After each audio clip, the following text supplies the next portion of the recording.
Hey guys, welcome back to Dr. Narration, the best channel for cheating stories. Like and subscribe to the channel for more cheating stories like these. Dear Abusive Cheater. Dear Abuse, Cheater, so how does it make you feel? How does it feel to know you've been apprehended?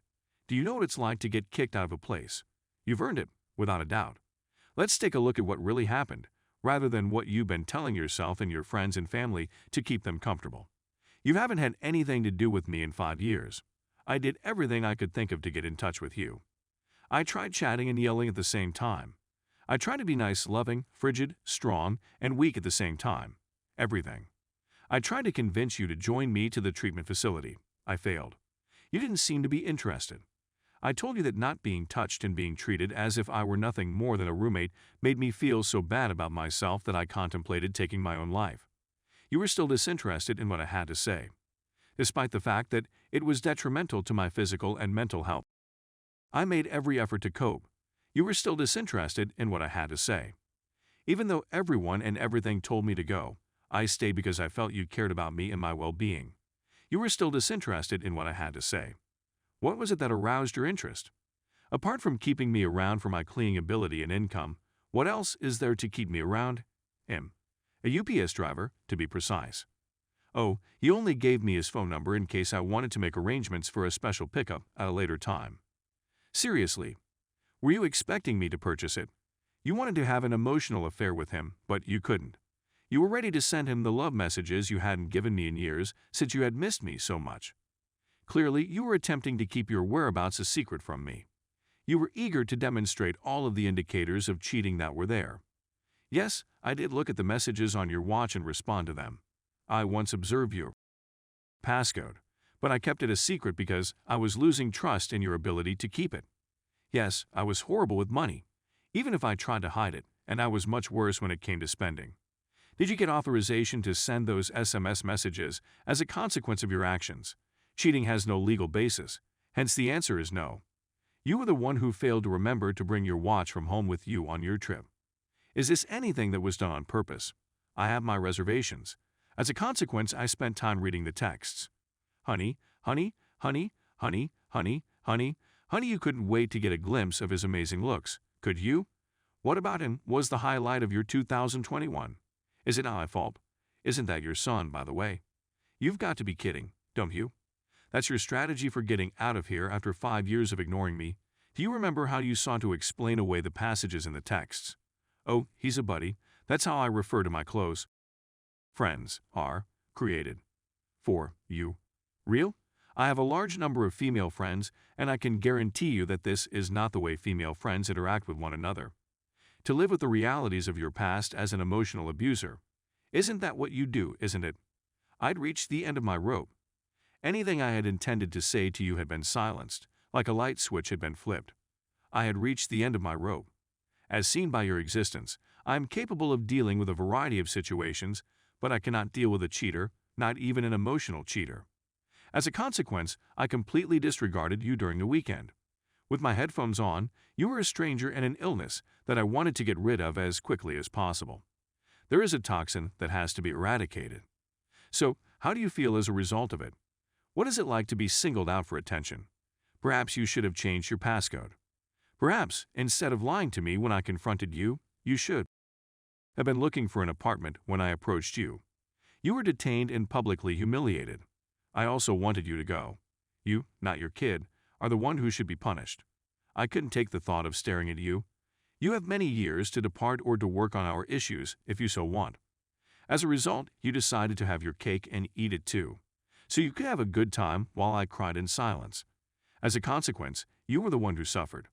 You had to depart early and come home after I had fallen asleep in order to prevent shame on my part. As a result of your inability to address the consequences of your actions, you weren't even able to inform me when you were planning to relocate. I was only given 2 weeks to complete the project. Remember how I had to ask you twice before you agreed? When in the world are you planning to depart? I was the one who was shivering at this point, unfeeling. All I wanted was for you to be gone, and that was all I got. You are no longer a part of my life. I have moved on. I understand that it is not Christian to desire harm on one's rivals, yet the Bible encourages us to love our adversaries regardless of our differences. but it was entertaining to see you struggle. I can tell you're scared. You were conscious of the fact that you had nowhere to go. Knowing that you had to deal with an expensive automotive payment was a burden.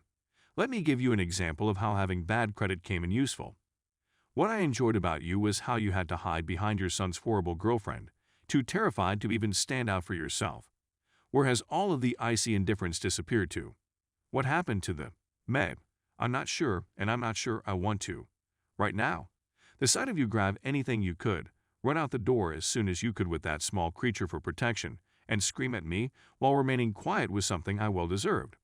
Is this correct? You have said that you are living with your son's, GF's family, which your son has publicly acknowledged.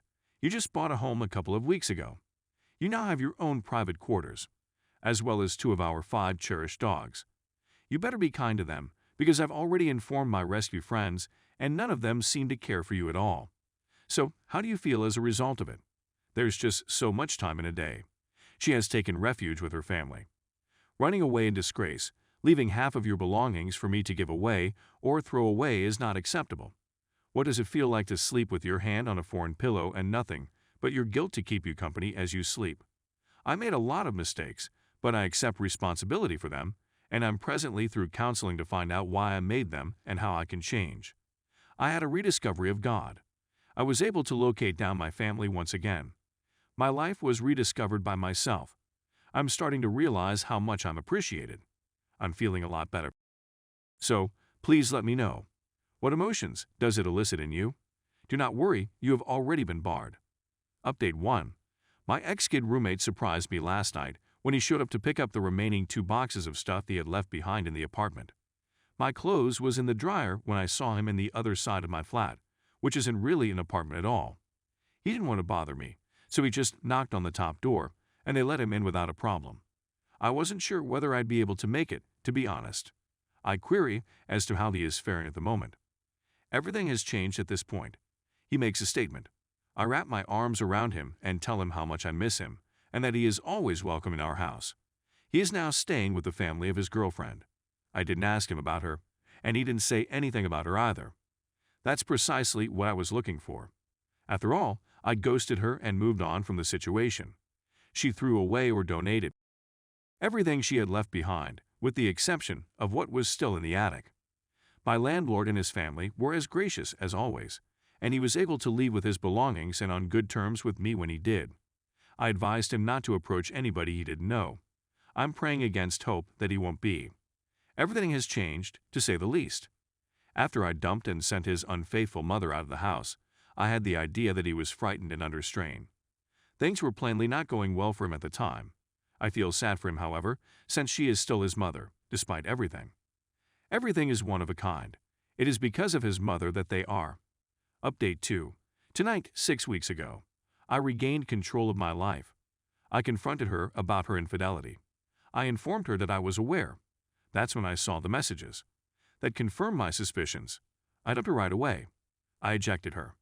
In the best conceivable manner, it seems so much longer. 6 weeks later.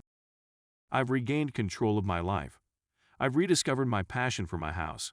I'm free to do anything I want, whenever I want. My living room is just that, a living room, not the sofa she slept on every night for the final 3 years of our 9-year relationship. I'm back to my old self. I've returned. No more resisting the temptation to take my life in the next room. I'm in treatment and loving every minute of it. This should have been done a long time ago. Listen to me if you're going through what I went through. It will get better. It becomes less difficult. It's not your fault. You're going to get through this. Life is fantastic.